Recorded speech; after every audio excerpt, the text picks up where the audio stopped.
साथीहरू सबैजनालाई नमस्ते, स्वागत छ। प्रेमकेसी ब्लगमा आज चाहिँ हामी सल्लाहकारी चौरीतिर हामी जाँदैछौँ। यहाँ चाहिँ विदेशको लागि ट्रायल हेर्नको लागि हामी आएको छौँ है। यहाँनिर तपाईँहरूले देख्न सक्नुहुन्छ हाम्रो कमल भाइ पनि यहाँनिर लाइनमा बसिराख्नु भएको छ इन्टरभ्यूको लागि है।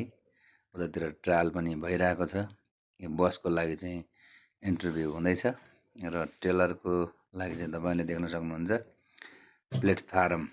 यसमा अब टेलर हाले पनि हुन्छ। प्लेटफार्म चाहिँ आज ट्रायल भइरहेको देख्न सक्नुहुन्छ है। सल्लाहघारीको चौरमा हो यो चाहिँ है। तपाईँहरू मजाले अब ट्रायल दिन सक्नुहुन्छ। कति चालक साथीहरू अब टेलर चलाएर आउनुभएको छ, कति गल्फ रिटर्न चालकहरू हुनुहुन्छ र चलाइराख्नु भएको र विदेशमा पनि चलाएर आउनुभएकोलाई त यसो केही नै होइन यस्तो ट्रायल होइन। तपाईँको 2-3 फुट ग्याप छ यसको दायाँ बायाँ नै मजाले छिराउनुहुन्छ होइन।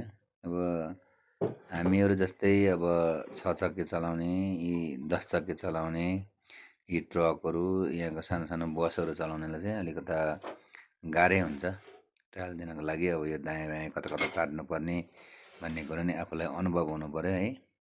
टक्क हेर्नुहोस् न, अब यहाँ अनुभव भएको मान्छेले कति सजिलोसँग चाहिँ लानुभएको छ है। यसरी नै तपाईँहरूले पनि चलाउन सक्नुहुन्छ मजाले। अब रातो पोल राखेको छ दायाँ बायाँ होइन, तर ठाउँ चाहिँ एकदमै फरक छ क्या। मजाले पास गर्न सक्नुहुन्छ उहाँले। हेर्नुहोस् त कसरी सरर मजाले उहाँले लानुभयो होइन त। यसै गरी तपाईँहरू पनि लान सक्नुहुन्छ।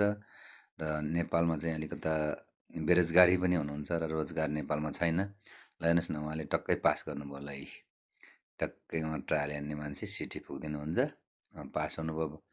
ब्यागबाट मजाले 2 मिनट नलाग्दैकन उहाँले चाहिँ ट्रायल सिधाइदिनु भयो। अब अगाडिपट्टि यसरी आउनुहुन्छ। ल हेर्नुहोस् त, सुइँ तल राख्दै हुन्छ, सर्र ब्यागबाट चाहिँ छिराउने हो है। ब्यागबाट उहाँ टक्क छिराएपछि सिटी बज्छ। सिटी बजिसकेपछि अगाडि सर्र ल्याएर चाहिँ जहाँबाट लानुभयो त्यहीँनिर छाड्नु पऱ्यो है। भनेपछि